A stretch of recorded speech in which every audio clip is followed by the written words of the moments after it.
Good evening, and it's a pleasure to be here with you, sharing poetry and art, one of the great pleasures of life. There's so many terrible things going on in the world, and I think in a way art, poetry, myth, which is what I'm going to be talking about, sustains the spirit.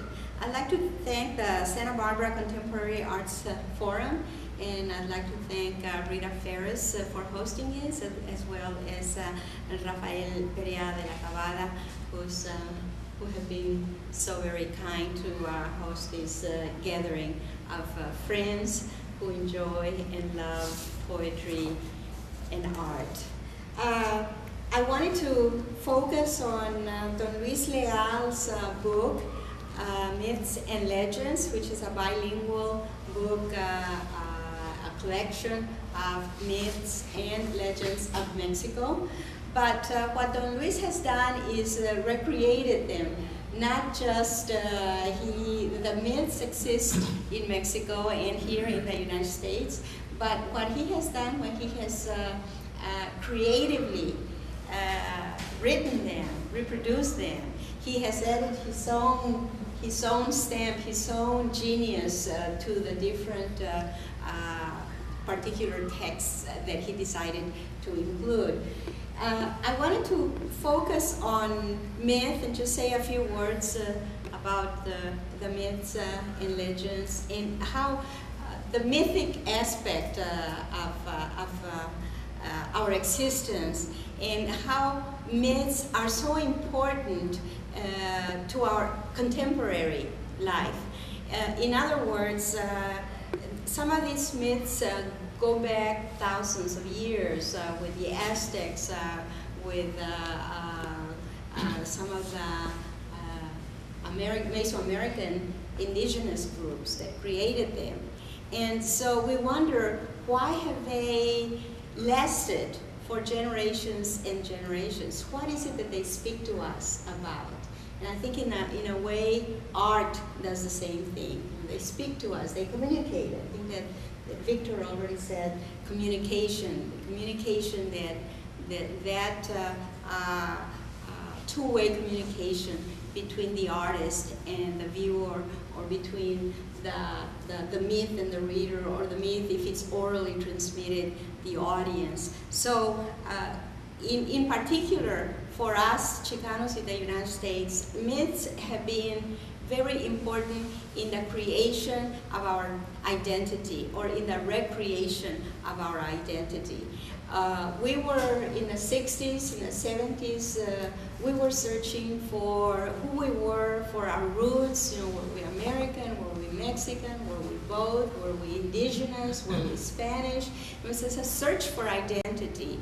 And in that search, Chicanos found a response, or found a connection to the myths and legends of Mexico, in particular the indigenous myths. And what is it that they spoke to us about?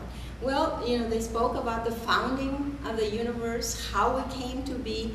Myths are sacred stories, and it is a description, a poetic description, so to say, of how we came into being. So a lot of these myths deal with the creation of mankind, with the creation of the universe, with the creation of the rainbow, for instance.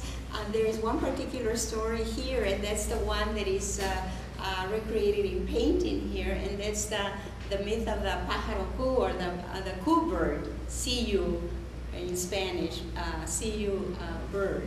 And the bird, I think that it's appropriate to just give you a little bit of how the myth goes, since it's so beautiful recreated here. The myth says that the bird was really an ugly bird, and he would go to the committee meetings of the other birds and would really complain about how ugly he was and how beautiful everybody was. And so he just kept griping and griping, and the birds got really tired, and so they decided to give him each bird to donate one of their beautiful feathers. So then the bird, got all these wonderful, beautiful wonderful feathers. I think it's captured very well here. He became sort of a Narcissus type of myth.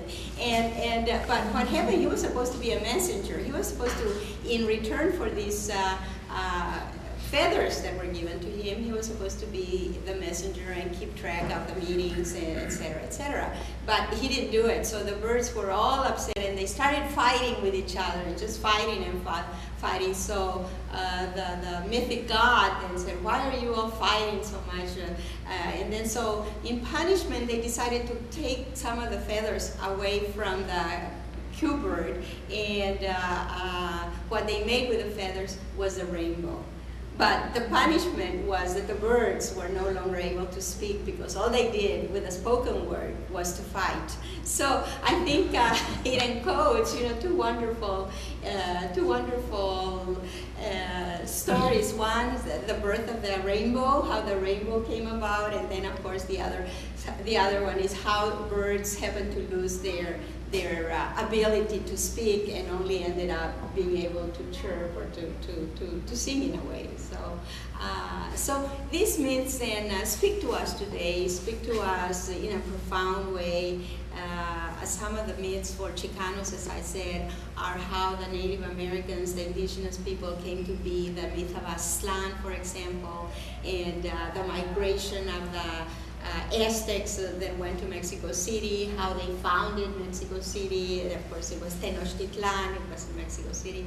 So some of these myths then relate the history of the indigenous populations, and of course, then the Chicanos have incorporated a lot of these myths and a lot of these legends for ourselves, and have identified directly with these myths. And so, as I said, for aspects of nationalism, for aspects of identity formation, myths and legends are very important to a group of people that are trying to find their identity, that are trying to realize themselves in this chaotic world that we live in.